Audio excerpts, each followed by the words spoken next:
vous remercie de m'avoir imposé ce titre, Le temps des renoncements et des ruptures possibles, parce que ça m'a amené à réfléchir à la question du renoncement.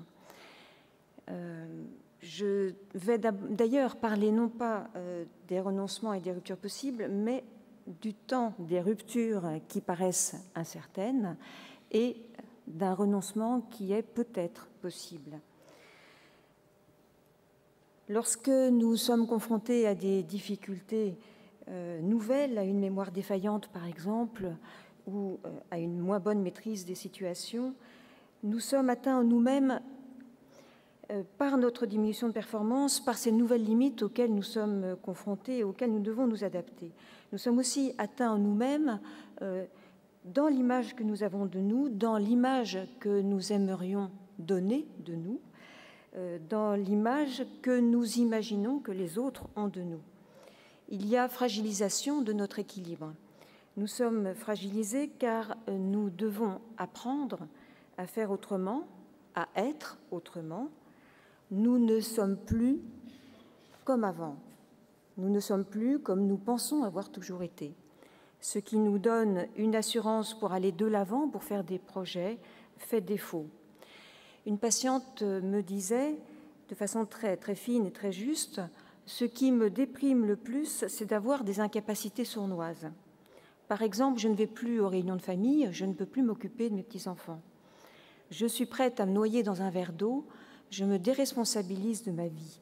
Je n'ai pas de projet. » Cette perte de contrôle qu'elle exprime très bien peut renvoyer à une crise identitaire dans la mesure où le sujet a le sentiment qu'au-delà de la mémoire, c'est la pensée qui est touchée.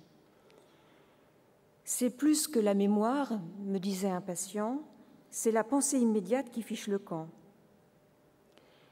Et au-delà de la pensée, c'est peut-être même ce qui le constitue en tant qu'individu. C'est quand même un trouble de ma personne, ça, ajoutait-il. La mémoire, la tête, ça fait partie de mon être. Mon état de vie est précaire, ce qui est menacé, c'est tout ce que je savais, tout ce que j'ai construit sur le plan professionnel, tout a disparu, le côté marquant s'est évaporé. Ce que l'on redoute, c'est de vieillir sans être en pleine possession de ses moyens intellectuels, en pleine possession de son autonomie, de devenir dépendant des autres. C'est l'idée de ne plus avoir conscience de ses actes, que la pensée vous échappe, de perdre la conscience de soi, c'est ce que les patients expriment, c'est ça qui fait peur. J'ai peur de ne pas m'en rendre compte plus que de faire une mauvaise bêtise. J'ai peur de ne pas maîtriser mon raisonnement, j'ai peur de moi parce que je ne sais plus faire ce que je sais. La peur de l'avenir, la peur du regard de l'autre, la perte d'une certaine liberté, l'atteinte à l'image de soi, la dissociation entre ce que l'on perçoit de son propre état et ce que nous renvoient les autres de notre état, sont autant de facteurs de souffrance, autant de points de rupture dans ces élans et dans ces forces qui poussent dans la vie à aller de l'avant, à faire des projets, à aller vers les autres, à accomplir les tâches quotidiennes. Ces multiples ruptures, qui nécessitent à chaque instant des réaménagements pour rétablir l'équilibre, risquent d'entraver la dynamique de vie, de fragiliser l'équilibre intrapsychique et l'équilibre familial, avec le risque d'un effondrement et d'une irruption de certains symptômes aigus, d'angoisse, de dépression, qui sont caractéristiques d'une situation de crise que les psychiatres connaissent bien.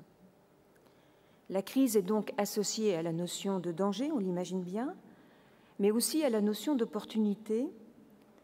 Et cette notion-là est plus difficile à concevoir dans une maladie qui a autant de conséquences et dont l'évolution est inéluctable. Pourtant, ces ruptures, ces obstacles, obligent à reconsidérer certaines priorités et valeurs, à changer le regard porté sur soi-même et sur les autres. La crise peut donc également conduire à un changement qui transforme le sujet, mais aussi qui le renforce. Encore faut-il savoir y être attentif. Encore faut-il savoir le reconnaître et pouvoir abandonner ses peurs. Et ceci est vrai non seulement pour le sujet, mais aussi pour nous, soignants, car il nous faut être attentifs à reconnaître cette possibilité de changement chez le patient. Les ruptures sont inévitables, mais peut-être qu'elles contribuent à nous forger dans une continuité que nous avons à construire et qu'elles nous poussent à être encore plus nous-mêmes. Encore faut-il accepter se remettre en cause, d'abandonner les défenses qui nous paraissent si sécurisantes, renoncer à celui que je veux paraître, cesser de lutter pour paraître normal. Le terme de renoncer a une connotation le plus souvent péjorative. Renoncer renvoie à l'abandon résigné ou contraint, à la perte, à l'idée que l'on cesse d'être celui qu'on est. Renoncer renvoie à l'idée de ne plus faire face, à un aveu de faiblesse, c'est paraître au regard des autres incompétent, faible, impuissant. Plutôt que de renoncer, il vaut donc mieux s'engager dans une lutte contre la maladie, mais une lutte qui est terriblement épuisante. Le courage, c'est peut-être aussi de renoncer, d'abandonner sans la crainte des conséquences, en faisant preuve d'humilité, en ayant la sagesse d'accepter les transformations imposées par la maladie, d'accepter les événements qui nous poussent à nous transformer, à aller chercher cette force en nous qui permet de nous réouvrir à une dynamique possible, à un avenir avec la maladie. Renoncer ou renunciare, annoncer à nouveau, dit la racine latine. Annoncer à nouveau, est-ce que c'est s'annoncer à nouveau, comme un retour sur soi-même, une obligation ou une opportunité à voir ce qui nous arrive, mais de façon différente? Mais comment aider à cette transformation? On entend souvent « il faut lâcher prise, tu dois accepter ». Ce sont des injonctions qui risquent d'être tout à fait stériles et d'ajouter des exigences en plus. Accepter, ça implique un travail.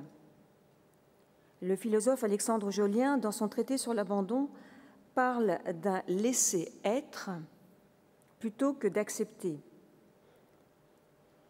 D'après lui, il ne s'agit pas de nier la souffrance ou la maladie, mais il s'agit de ne pas réduire l'autre à la souffrance ou à la maladie, de ne pas se réduire à la souffrance ou à la maladie.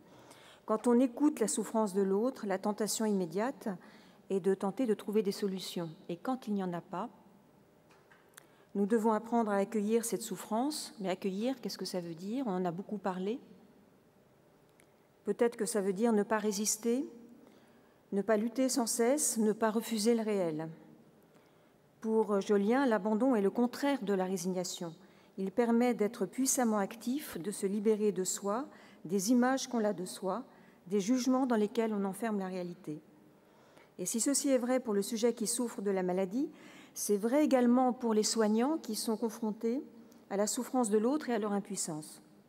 Nous devons aussi parfois apprendre à renoncer à nos certitudes, oser introduire le doute, mais non pas le doute qui nous empêche d'avancer, mais le doute qui nous permet d'ouvrir d'autres voies et d'autres regards.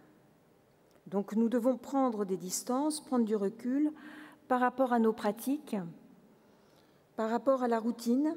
Nous devons oser parfois prendre le temps de la réflexion, oser parfois lâcher l'obligation de résultat, oser parfois l'inaction, oser le silence, un silence qui ne nie pas la réalité de l'autre, mais un silence qui l'accueille. Oser ce voyage au fond de nous-mêmes, oser écouter ce que les patients ont à nous dire, ils ont tant à nous apprendre.